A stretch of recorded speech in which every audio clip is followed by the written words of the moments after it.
Assalamu alaikum, boys. We're saying, alright. Today, I'm going to give you a three-step guide on how to cure your depression. Yes, let's go.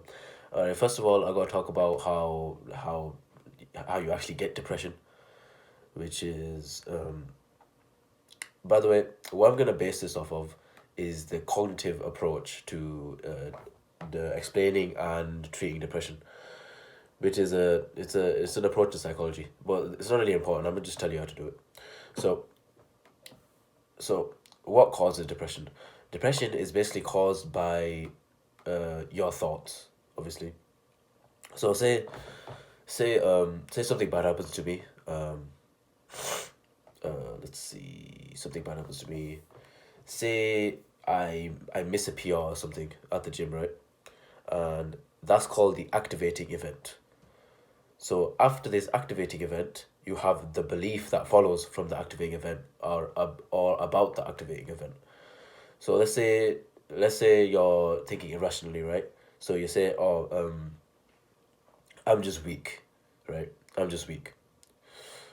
So the belief that follows is irrational because obviously, if you miss a PR, you're not weak. You just failed the PR. So next, we get into the consequence of of that belief. So the belief was, "I am weak." Next, you have the consequence, which is feelings of sadness, or eventually leads to depression, right? Actually, the reason why I was depressed around 2 years ago was about body image. It was mostly that, and obviously it was just the bad habits that I was doing.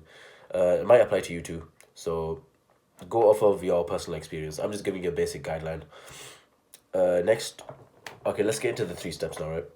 So number one, and by the way, if you actually want this to work for you, you have to actually go through the principles and actually go through the steps. If you're not gonna do it, then there's no point watching this video. So step one, right? You need to meditate. Now, the reason why you need to meditate is to gain consciousness of your thoughts. You cannot. The next step is a disputation. You cannot like observe or question your thoughts if you're not conscious of them beforehand. So say I have the thought, I want to eat food, right? The, right now I had that thought, but usually if you don't meditate, you just have the thought and then you just go eat the food, right? Yeah, and I was talking about this in a previous video. But when you meditate and you gain mindfulness of your own thoughts and your own mind state, you're like, I want to eat, right? And then you can double back on that and say, why do I want to eat? Or what do I want to eat?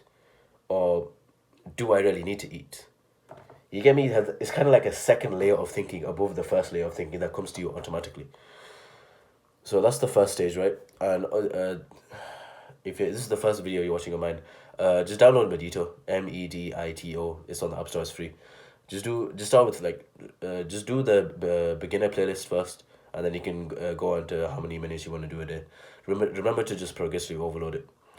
So meditation, right? Next, let's get into disputing the belief. So let's go back to the gym example, right?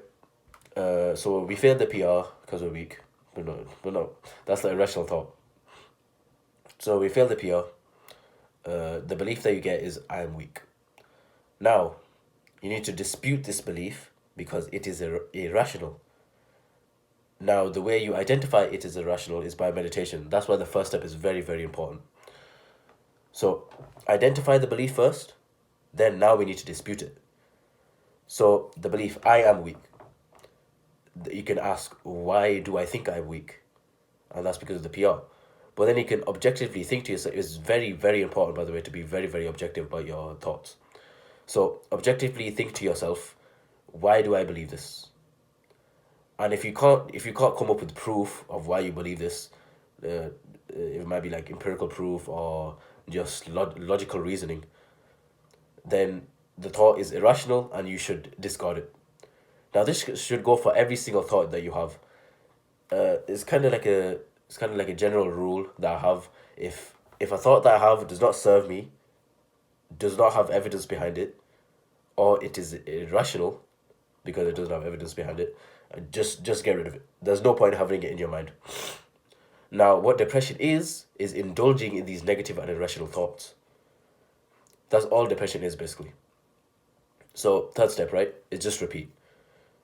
Every single time you get an irrational thought, think to yourself, can it be proved with evidence? Does it serve me? And by serve me, I mean, is it helpful to me? And also, uh, is it irrational? Now, it's going to be very, very hard. Just repeat meditation and then being mindful of your own beliefs and your thoughts, and then you can get into disputing. Just repeat this process over and over and over, and hopefully it'll fix your depression.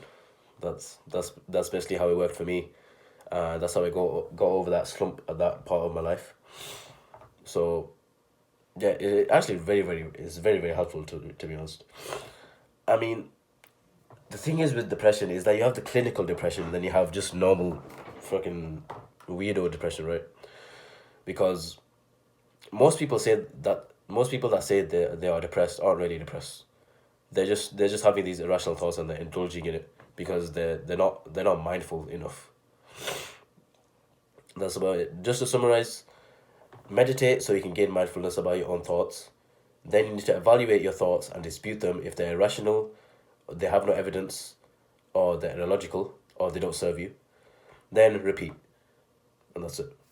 Allah Hafiz, boys. Take care.